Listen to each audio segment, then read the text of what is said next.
الحمد للہ وحدہ والصلاة والسلام علی من لا نبی بعدہ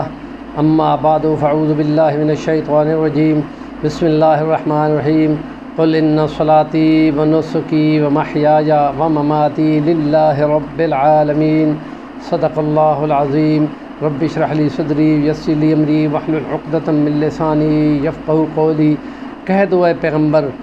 کہ بے شک میری نماز اور میری قربانی اور میری زندگی اور میری موت للہ الواحد القہار، للہ رب العالمین، اس رب کے لیے ہے جو جہانوں کا پالنہار ہے۔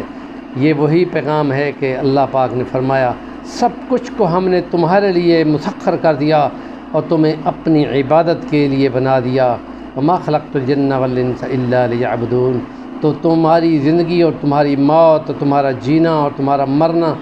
سب کچھ اللہ کے لیے ہو۔ اور ہم کہتے ہیں کہ قربانی والے چاند کے نکلنے کے بعد اس کے پہلے دن سے لے کے قربانی اور حج اور قربانی کے دن 10 دنوں کے اندر جو شخص اللہ کی یاد اور ذکر نہیں کرتا وہ بہت بڑا گناہ کرتا ہے، اور جو یہ کرتا ہے وہ سمجھو کہ وہ جہاد جتنا کام کرتا ہے۔ یہ حدیثیں ہیں نبی پاک صلی اللہ علیہ وسلم کی، اور اس میں ہم یہ آج پڑھتے ہیں کہ بے شک میری زندگی میری موت اللہ کے لیے ہے۔ تو موت جو ہے نا وہ سب سے اچھی موت جو شہادت کی موت ہوتی ہے۔ ایک حدیث میں آتا ہے کہ جو ایمان والا نیت بھی نہیں کرتا شہادت کی وہ تو پکا منافق ہے، مفہوم بیان کیا ہے۔ تو مرقات میں جلد 5 میں لکھا ہے کہ عائشہ صدیقہ فرماتی ہیں کہ یا رسول اللہ اگر کوئی شہید بھی نہ ہو اور شہادت کے درجے میں پا جائے،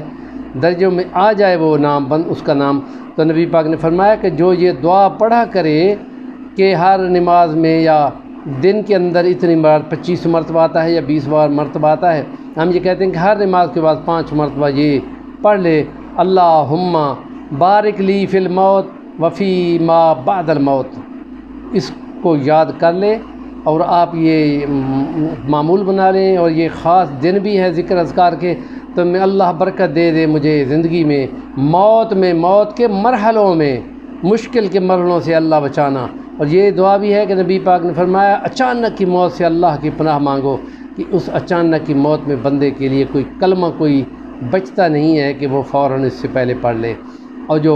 مرتے ہوئے یہ یاد کر لے کہ لا الہ الا اللہ محمد رسول اللہ پڑھ لیتا ہے تو وہ جہنم سے بچا لیا جاتا ہے، کہ جس کا خاتمہ ایمان پہ ہوتا ہے وہ بھی۔ اور یہ آرزو کرنی، تو اس کے لیے جب بندہ یہ دعا پڑھے گا اللہم بارکنی فی الموت وفی ما بعد الموت، ما بعد الموت کے مرحلوں کے لیے بھی ذہن اس کا بنے گا، تو گویا یہ تیاری ہے، اس تیاری کی فکر میں رہے گا اور ذکر اذکار کرے گا، اور موت کے مرحلوں کو جب یاد کرتا ہے تو نیکی اس کو ملتی ہے اور اچھائی ملتی ہے۔ اور یہ بھی ایک مرحلہ ہے جہاد کا۔ نیکی کی بات کو آگے ضرور بیان کریں، ہمارے چینل کو سبسکرائب کریں۔ جزاکم اللہ احسن الجزا۔